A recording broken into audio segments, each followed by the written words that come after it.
Hi, it's Chris Watkin back again with one of the biggest names in the estate agency industry, Glynis Frew, who used to be the CEO of Hunters before they sold to the property franchise group, which is Martin & Co.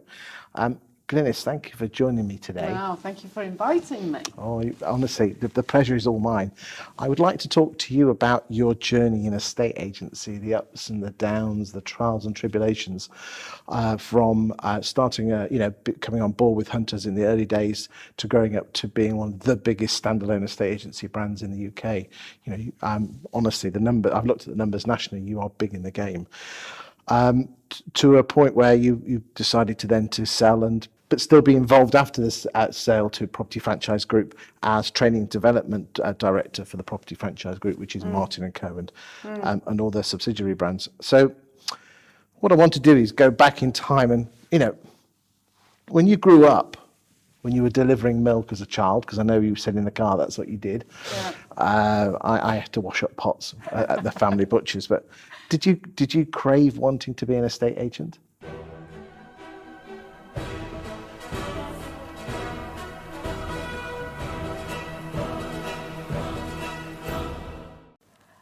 No, I don't think I did. I don't think anybody craves to be an estate agent. I think it's just one of those things that you go into. When I first started work in 1979. Obviously as a child. As a child, yes.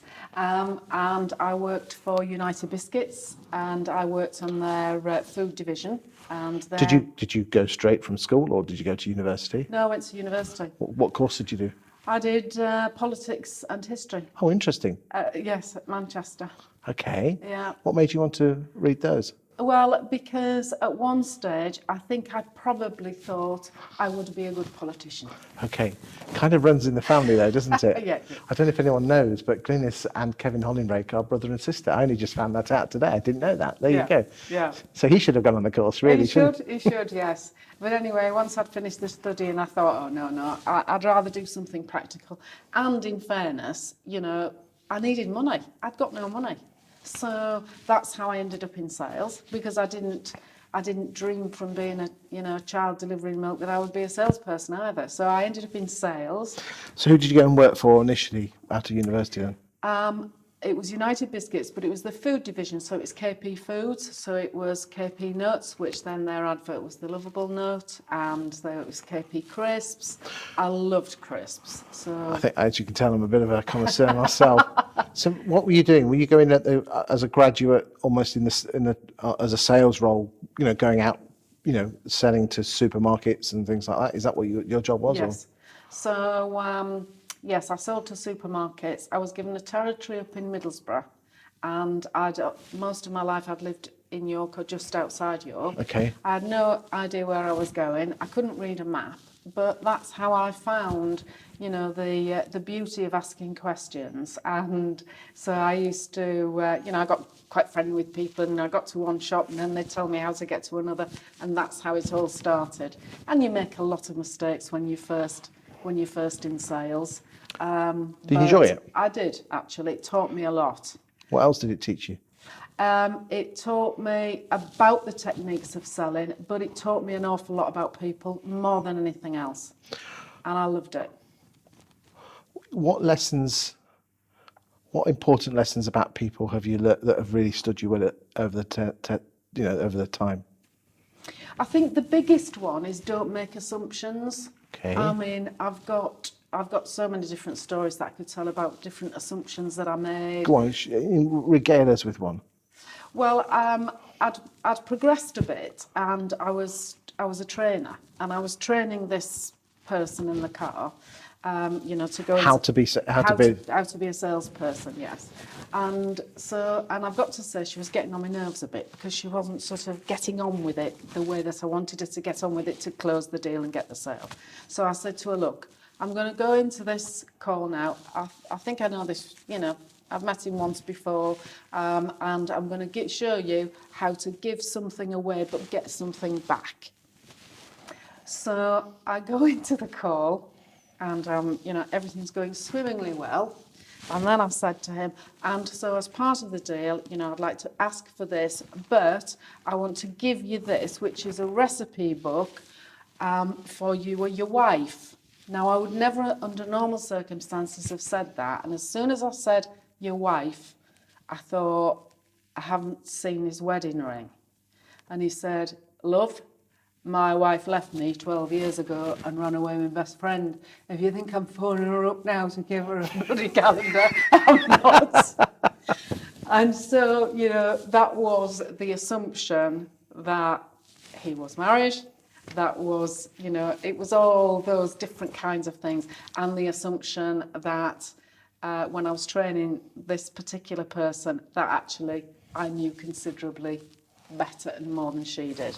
And I thought that taught me a lesson, and it served me right. Throughout your time, you've been a trainer. What, you know, one of the paths you could have been is just gone up the sales ladder. What made you want to go more into training salespeople? Well, when I started with United Biscuits and then I went to Pepsi, don't get me wrong, I really enjoyed that career, and I did work my way up. But the problem with it was that I'd do a job for 2 years and then I'd look round and think, well, I'm fed up with that now. So what am I going to do now? And I was lucky because every 2 years or 2.5 years, my job did change in both organisations. But nothing at that point held my attention and was as big a challenge as training was. Because training is, you know, 90% of what you learn on the job, but that other 10% that somebody gives you those skills or that phrase or spends time with you, that makes all the difference to an individual in the career.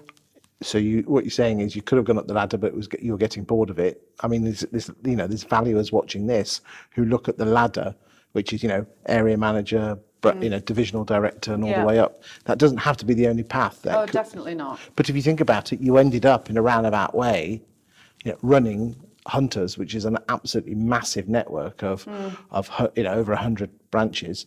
You did that by taking a sideways step into training, went up that way and moved back. So that's just a thoughtful lesson. Yeah. Late 80s, you then moved companies to PepsiCo in their Walker's Crisp. What made you do that?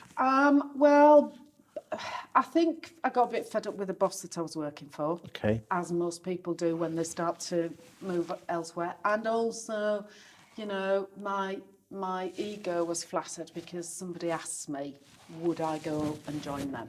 Whereabouts were they based? And well, it wasn't very far from where I was already, so they were based in just outside Reading. Oh, so you'd moved down by this time? So I'd moved down London. What made you move down to London then?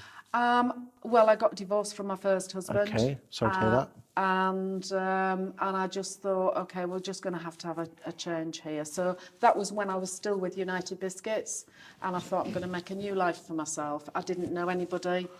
I ended up buying a property that actually needed everything, rewiring, heating, new windows, everything. This is in Reading? This is in Windsor, actually. Oh, very nice. And I don't know what possessed me to do it because I didn't know a thing about it. I didn't know anybody. How old are you at this point? I would be about 30. Okay. But good salesperson, good trainer. Yeah, and I thought this is going to be my thing. Good stuff. This is my adventure. So I'm going to... And what year did you move down to Windsor? Just after the divorce? Yeah. Okay, but then in 89, you then moved across to PepsiCo? Yes. What made you make the move there then? I think it was all part of my adventure, you know, sort of down south. I was quite settled. I loved it. I loved it down there. You were young, free and single? Young, free and single. And I just thought, you know, I'm going to go for this. Did they approach you then? Yeah, they did. That must have been quite flattering for you. Yes, it was actually. And my husband always says, you know, that often I let my ego get the better of me. And it was quite flattering. And so I went for it. And I really enjoyed it. It was often quite tough working for an American company. But I loved it because they always had a can-do attitude. It wasn't, you know, we all know there's all these problems, but what can we do about it? What are we going to do about it? Did you learn from that? Yeah, lots, and I loved it. Yeah. Okay, so we were in the early 90s. Yes. You met your husband? So yes, I now I've met my second husband. Yeah. and we try and we do IVF. And the company were very good, Pepsi were very good, and said, if you want time off and all that kind of thing. I don't do that very well, though. And Are you a workaholic? yeah, I'm a bit. How do you balance that by being a mum? Because I know you eventually ended up adopting some kids, Yes. some children, didn't you? Yeah, we did. Well, something's got to give. But often I would be up. I don't mind getting up early. What do you call early? I can get up at like 4 in the morning, 5 Okay. in the morning. That's a milk round, you see, when we have the milk round. There you go, then. There you go. Yeah, so I decided I'd loved training, and I'd done a lot with training. And I thought, you know what, there's a real gap in the market here for really good trainers that can get to the basics, understand the individual, because often in training as well, it's, what you say matters, but what I can say might be different to what you say. So it's getting to understand people. People are the start of everything, of course. So you adopted a couple of kids in the mid-90s? Yes, we did. 1998 it would be. We were living in Poland then. Okay, still working for PepsiCo. No, then I was running my own business. You were training in Poland? Yeah, so I was living in Poland. Is your husband Polish then? No, he'd got a job running, he was the MD of a big chocolate factory business in Poland. So we ended up moving from Windsor over to Poland. Okay, because they were not in the EU at this point, were they? No. No, that was watching history happen, I'll tell you. You used to have to go and take cash to the post office to pay your electric bill and your water bill and, all that kind of thing. And supermarkets were, in Warsaw, I think there were 2 supermarkets because the rest were just small independent shops. So we didn't know any Polish. That was a real experience. And then we were lucky enough to adopt whilst we were in Poland. Okay. Were you training Polish firms then at the time? I was training Polish firms. I was going over to Russia, South Africa. So I didn't have to in South Africa because they spoke English. But if I went over to Russia, I had an interpreter. And the interpreter in Russia was the same interpreter that Gorbachev used to have. So that was interesting. If I was working in, Poland, I'd work through interpreters. So I just used to. How did you get business in a foreign country, even if you couldn't speak the language? Well, because I'd worked obviously in United Biscuits, I'd worked in Pepsi, and I'd built up a big network. And you don't really realise how big your network is until you start saying, actually, yeah, I'll give them a ring. And so that's how a lot of it started. So I ended up working for some real blue chip companies. Still in food or everything? Johnson & Johnson, so a lot in food, but Johnson & Johnson, because people that I'd worked with at Pepsi went over, and so their colleagues in Poland or South Africa or Russia needed the same training that you were given, Maisie or whatever her name in Reading or well, Middlesbrough. That's right. Yeah, that's right. And so I would write programmes that were bespoke to that business or even bespoke to that team. So, yeah, it was good. I enjoyed it. You mentioned a few minutes ago about keeping your ego in check. That's something that I still, every once in a while, have trouble. It's that you need a certain amount of drive and belief in yourself. But how do you tame the confidence, keeping confident yet not letting the ego get ahead of yourself? How do you deal with that? Do you know, that's such a good question. I've had a good career, but throughout that career, I've had phases where I've thought, oh my God, that is a bit of a problem. And so I am conscious of, well, don't think it's just easy all the time, because it isn't going to be just easy all the time. It's gonna go good, and then you're going to have a bit of a fall. Or a bit of a problem, sometimes it's a fall, sometimes it's just a problem. So I think life's experience has taught me that. And I do try to really think through the kinds of things that I do before I do it. But will my ego from time to time still get the better of me now? Probably. You know, I try to make sure I don't, but... My wife certainly helps me. I get a lot of smoke blown up my backside for what I do in the industry, and you'll soon come back and it's, don't think you're that good. Fill that dishwasher and go No, pick up the I dog food. know, yeah, that's right, yeah. You know, My husband said that to me once. He said, yeah, well, that's really good, but do you mind leaving your crown outside? Because, you know, we've got a lot to do. do you think your second husband's been very useful in that, keeping you hungry and humble? Yes. Because that's the thing, isn't it? Yeah. I mean, the best estate agents I ever meet, they're hungry yet humble. Yeah. It's a fine line. Yeah. No, definitely, I think he has, because he's got such a good sense of humour. And we've always had the sort of relationship where you say what you think. So, you know, he would take the mickey out of me if he thought for 1 minute that I was getting a little Sometimes just a little. bit. Yeah. Okay, so you ended up back in York in 1999, is that right? Yes, Why so why did you move back to York? Well, by that time we'd adopted our 2 children. So our daughter was 18 months and our son was 4. And I think that, you know, it's quite a tough thing to do. And you need a bit of support. So the family were obviously all around. So the family were all around. Did you still have your mum and dad at this time? Yeah. So yeah, it's ideal, isn't it? Yeah. So we moved back to the York area. So we were in a little village called Craik, which was absolutely amazing to bring children up in. And both my parents helped such a lot, as the rest of the family, you know, Yeah. brothers and sister and everything. But I think it's when your parents do come into their own, don't they? Especially when you start to get children, because they've seen it all and all that kind of thing.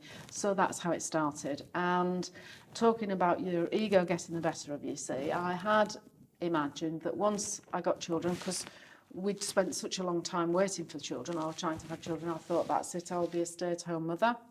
I'm going to go to the nursery, I'm going to, you know, be part of the committees and all that kind of thing. It didn't really last all that long before I thought, oh, I could do with something else here. You're getting bored? Yeah, I was actually. And that, I know, and that... Where does that come from, your mum or your dad? I think probably my mother.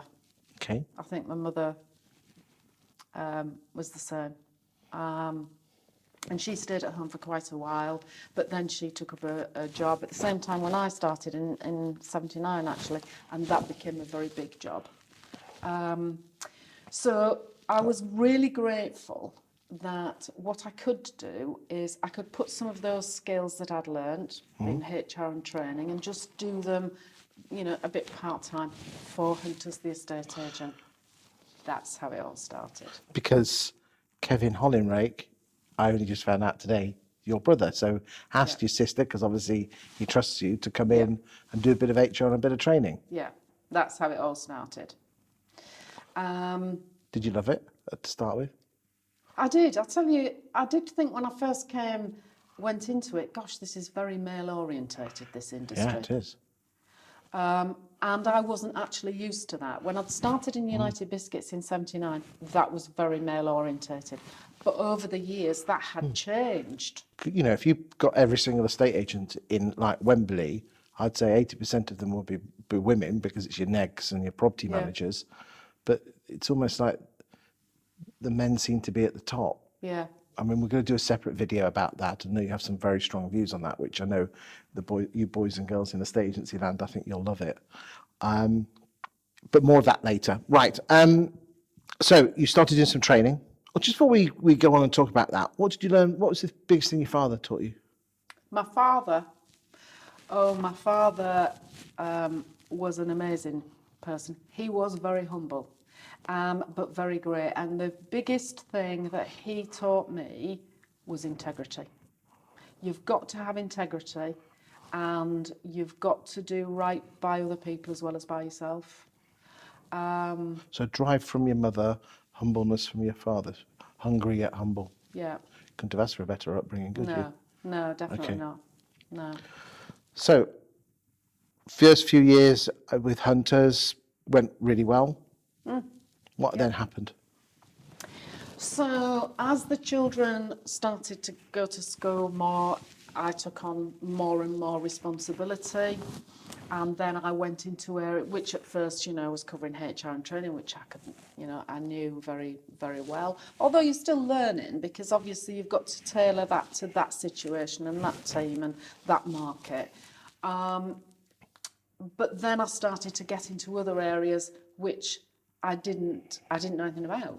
And so it was a big learning curve. I'd never done new homes. What did that mean? All those kinds of things. And as the children got older, I took more and more responsibility to the point where, basically I was the, operations director, really. So Kevin is very clever. He was very strategic. He would think about the strategies. Big picture. Big picture. I would. Your tactics. Yeah. So you got involved. You got some equity in the business, and you were. I mean, how did you get through the credit crunch? They were pretty bad times for a lot of firms. Yeah, I would say that was probably the most frightening and the lowest point, because by that time, we were all shareholders, but it's no secret we could have gone bust at any time. It was really hard. That's when my favourite song is One Moment in Time. And I used to play that on a morning when I was going into work, and I'd play it coming out, and I'd have lots of gin and cigarettes when I got home, because we nearly, all of us nearly lost everything. We had to put charges on our homes and everything, and it was sheer hard work and determination from everybody that got us through that. Yes, the board, but the senior people, the negs, a lot of those people are still working at Hunters today, and without them, we couldn't have done it. So at this time, Hunters were predominantly a franchise, but you also had your owned ones as well. So that's probably why you were having to pay people's wages and no money's coming in. Oh yeah, definitely. And we had our own departments. So we had an overseas department that was ours. We had, the new homes, all the survey, all commercial, all those departments during that time. And of course, if your franchisees are not earning money, you're not earning money. No. So basically, you put your necks on the line so you could pay people's wages. Yeah, that's right. Scary times. It was really scary. What did you learn? Again, I learned something that probably I'd learnt before, but you've got to work to get through it. The only time that success comes before work's in the dictionary. So you have to work to get through it. But the other thing that I learned was you've got to keep calm as well, because it would have been easy not to be calm, either to yourself or to other people. How did you learn that? How did I learn that? Yeah, because calmness doesn't live at the bottom of a bottle of gin, does it? No, it doesn't. It does help though, but it does. Yeah. Well, exactly. Yeah. Yeah. Well, I suppose that was the release when I'd got home. Okay. Oh, give me a gin, get me a gin. But you learn that you have to be like that, because I could tell when I was talking to other people that they were frightened. No point in, they look to you to give them the calm, the security. It's going to be tough, but we're going to get through this. How do you say that if there's a child inside you saying, I don't know if we're going to do this, or do you just have to put that facade on saying, is that what being a leader is? Well, I think it is that. I think it is. You've got to filter quite a lot before you talk to people. And I think it's those leaders that don't filter enough that create a bit of uncertainty for themselves more, know. So I do think you've got to filter a lot. At the same time, though, I think there has to be a level of honesty. So I do remember, some conversations where someone would say, but are you sure we're going to get through it? Well, actually, no, I'm not. I'm not sure because I can't be sure. But equally, I'm not sure I'm going to be alive this time next year because I don't know that either. But it won't be for the want of trying. That's the thing. You've got to keep at it. It's all about optimism, isn't it? Yeah. Optimism. Yeah. Interesting. Right. Okay. So you got through that, and in 2015, Hunters floated. Well, we did. I mean, our big breakthrough for franchising came in 2011 when we took over the Bairstow Eves franchise. So that really sort of set us on the map. So how many offices by then were you when you'd taken on Bairstow's? Well, that was about 80. So it really did take us, different trajectory altogether. And we just come through that crisis, of course. And then, there's now, okay, well, we're going to have to relook at the way we do everything, and all that kind of thing. Because 2015, by which time Belvoir had already floated. Yeah. Martin & Co, I know they changed their name to the Property Franchise Group. Yeah. It was kind of the done thing, wasn't it? It was the done thing. It was. And I have to say, for anyone that's thinking of floating, it's an amazing amount of work. It is phenomenal. But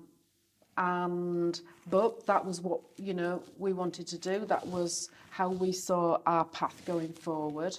And more or less at that time as well, Kevin decided, well, I'm definitely going to be an MP. It was something he'd always wanted to do. And so, Because for the last 5 or 6 years, you've been running the show anyway, hadn't you? Yeah, well, that's it really. So I mean, Kevin always kept a, good eye on things. He understands estate agents, he understands the property market. So I always knew that if I'd got a problem, I could always go and say, well, what shall I do about that? So then I was in charge. And, that's the counter to the ego getting the better of you. I did go through a phase where I was thinking, I don't know if I can do this. So you were suffering from imposter syndrome? Oh, definitely. So when did you actually get made top dog? Pardon the pun. Was it around 11, 12? No, I just did it then, and Kevin was still MD and he was still in charge. But he was trying to be an MP. No, he wasn't. He hadn't declared it, but he was moving and shaking because He was. I'm assuming you've got to, how can we say, put the foundation work in. Yeah, okay. That's right. So you were running the show. You floated the business along with your colleagues. So then it was more or less at the point of the float. Is that when you got imposter? That I became in charge fully because Kevin... He was playing Westminster politics. And so, that's when I thought... When did the imposter syndrome hit? Just about at that point. Okay. Is that because you were put on a pedestal and you were a part of the city? Well, probably, yeah. It was that, and you realise, you suddenly look round and think, oh my God, you're responsible for all these people. But you were responsible for them before? Well, I know. Yes, I know. Okay. I know. I mean, but I suppose I hadn't hidden behind Kevin exactly, but he'd always been there, and a bit like a armbands. Yeah. I've spoken at great length to Ian Wilson, who used to be boss man of Martin & Co, the guys at Belvoir, and and also others who have floated, and they say an awful lot of time and effort spent talking to the people in the city. Did you enjoy that? It was my least favourite thing, actually. Okay, then. It was my least favourite. What I really enjoyed, and I thought it was an absolute privilege, sort of running Hunters and seeing the growth over those 5 or 6 years when I was totally in charge. Did you do anything different without Kevin there? Or did you just carry on? It was just almost like a safety blanket. In reality, you didn't actually need him. Of course you need him. We all need, but what I mean. No, I don't think I did. I think once I'd got over the imposter syndrome, I thought, actually, this is quite good, because this now says you're either going to make it or you're not. How did you get over it? Well, I think it was mainly all my colleagues, especially the other people on the board, because I eventually went to them and said, listen, I'm not so sure I can do this. And they were like, yes, you can. Yes, you can. And they were all men. That must have been a difficult thing to say. Did you say it in open forum or not one-to-one? A bit both. That's quite scary. I mean, brave. Well, it was true, though. It was true. I did think that. So they slapped you down, told you stop being a silly cow and get on with it because you're fucking good at your job. Yeah, basically, that's what they said. I hope you don't mind me being as blunt as that. That's basically what they said. So I did, and then I thought, actually, I enjoy this. Yeah. I like this. And, you know, we had, and still have, of course, some amazing people where you've got problems day to day or you've got opportunities and you think, you know, it's those people and that plan that takes that from being an opportunity to being reality. So, you know, we were all very proud of what we'd achieved. But then back in 2021, you were floating your own ship, a decent-sized ship. You know, you could look Martin & Co. or Property Franchise Group in the eye, and Yeah, okay, you could look Dorian in the eye. yeah. What made you decide to sell your shares and become part of the Property Franchise Group? Because you know, you were big in the game. Yeah, I know, that's right. Well, I think we'd always planned that that's what we were going to do. And of course, I'm 65, and so you can't go on forever. So there would have been a lot of disruption for a lot of people anyway. So obviously Kevin was playing politics. Yeah. You were in your mid-60s, but again, you know, you don't want to be working 12-hour days, I say humbly and nicely, forever, do you? No, that's right. And so the opportunity came up, and so we just thought, well, it seems that that's the right thing to do.